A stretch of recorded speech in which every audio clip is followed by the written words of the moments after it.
Hello friends, welcome back to daily English with me.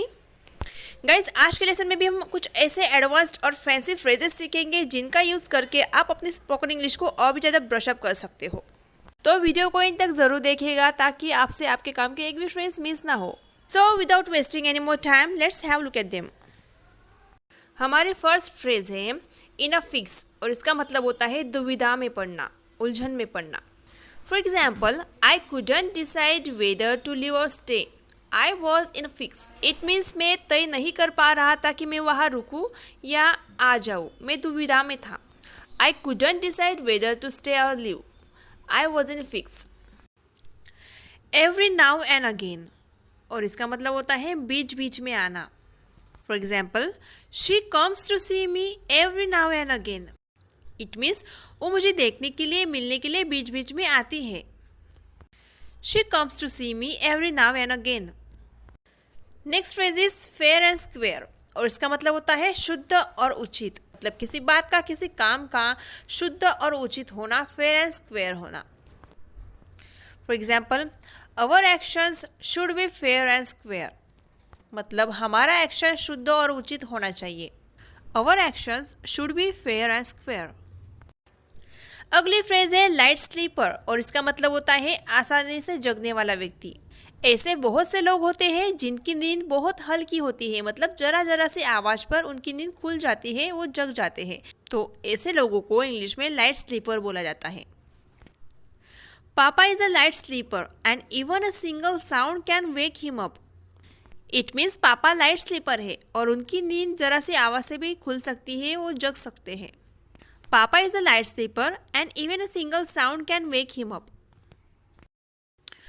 Next phrase is make much of, मतलब बहुत ज़्यादा महत्व देना, किसी को बहुत ज़्यादा महत्व देना, इम्पोर्टेंस देना।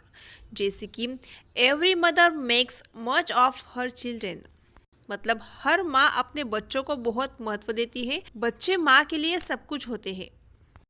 So make much of means बहुत महत्व देना, इम्पोर्टेंस देना। अगली फ्रेज है हैंड इन हैंड, और इसका मतलब होता है साथ साथ मिलकर, हाथ से हाथ मिलाकर चलना, मिलजुल कर रहना। इस सेंस में हैंड इन हैंड इस फ्रेज का यूज़ किया जाता है।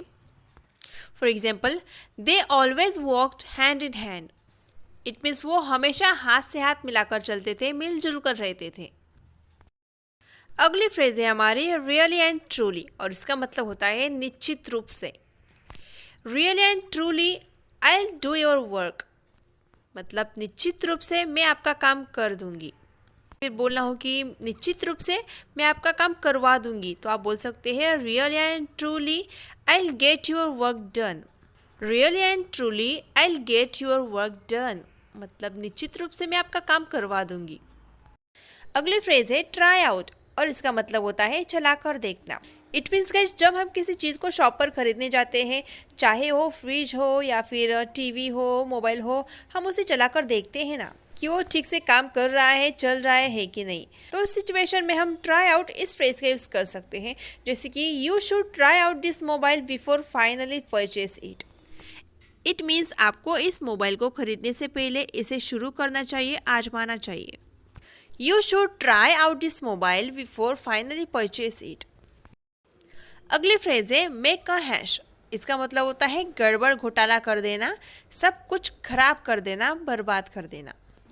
फॉर एग्जाम्पल, मम्मी लोग बहुत बारे सेंटेंस बोलते होंगे अपने बच्चों के लिए, जैसे कि don't middle in my cooking, you will make a hash of everything. मतलब मेरे खाना पकाने में दखल मत दो, तुम सब खराब कर दोगे, बिगाड़ दोगे। Don't middle in my cooking, you will make a hash of everything. हमारी अगली फ्रेज है ट्रेड इन, और इसका मतलब होता है बदले में लेना देना, मतलब किसी चीज़ के बदले में किसी चीज़ को देना। For example, he traded in his old car for a new one.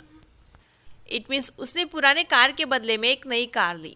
He traded in his old car for a new one. अगली फ्रेज है लुक बैक ऑन, और इसका मतलब होता है स्मरण करना, याद करना, मतलब किसी पुराने चीज़ों को, बातों को याद करना। It's really pleasant to look back on the childhood memories, मतलब बचपन के पुरानी यादों को याद करना, उनको स्मरण करना सचमुच में बहुत ही सुखद होता है, प्लेजेंट होता है। It's really pleasant to look back on the childhood memories. अगली फ्रेज है मीट वन हाफ वे, और इसका मतलब होता है समझौता करना। किसी बात पर हम समझौता करते हैं तो उस समय हम बोलते हैं ना कि ना तेरा ना मेरा, हम बीच का रास्ता निकालते हैं। तो उस सेंस में इस फ्रेज का यूज किया जाता है। For example, I can't accept but I am ready to meet you halfway. तब मैं पूरी तरह से इसे एक्सेप्ट नहीं कर सकती, बट मैं समझौता करने के लिए तैयार हूँ। I can't accept but I am ready to meet you halfway. अगली फ्रेज है गेट इवन विथ। इसका मतलब होता है बदला लेना, किसी से किसी बात का बदला लेना। For example, one day Suraj made a fool of Raj and now Raj wants to get even with him. It means एक दिन सूरज ने राज को बेवकूफ़ बनाया था, अब राज उससे बदला लेना चाहता है। One day Suraj made a fool of Raj and now Raj wants to get even with him. अगली फ्रेज है हमारी बैक एंड बेली, और इसका मतलब होता है कपड़ा और रोटी। Every year thousands of people come from village to city for back and Bailey.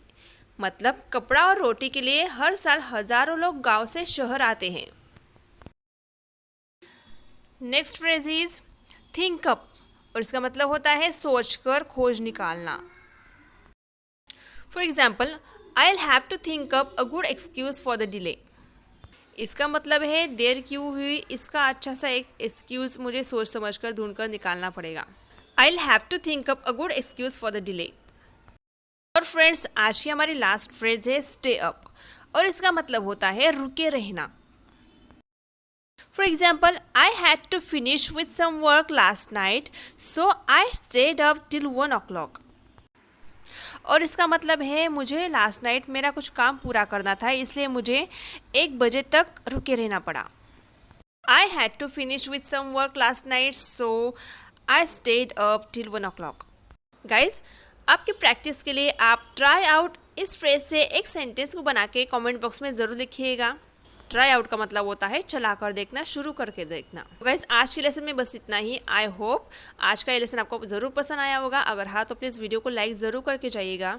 And one more thing guys, अगर अभी तक आपने ई बुक परचेस नहीं किया है तो कर लीजिए, क्योंकि आपको इस ई बुक में ऐसे ही एक से बढ़कर एक ज़बरदस्त और useful 2000+ daily weekly sentences, 300+ advance English structures, और इतना ही नहीं 300+ प्रोवर्ब्स मतलब कहावतें भी सीखने को मिल जाएंगी।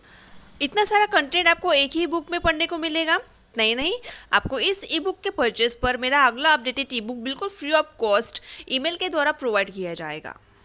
तो इस ऑफर का ज़रूर लाभ उठाइएगा, क्योंकि आपको भी पता है कि एक बार ई बुक परचेस करने पर आपको अपडेटेड ई बुक कोई प्रोवाइड नहीं करता। वैसे ई बुक की लिंक डिस्क्रिप्शन सेक्शन में देकर रखी है, आप वहाँ पे जाके वो ई बुक परचेस कर सकते हो। तो गाइज, मिलते हैं अगले लेसन में। Till then take care.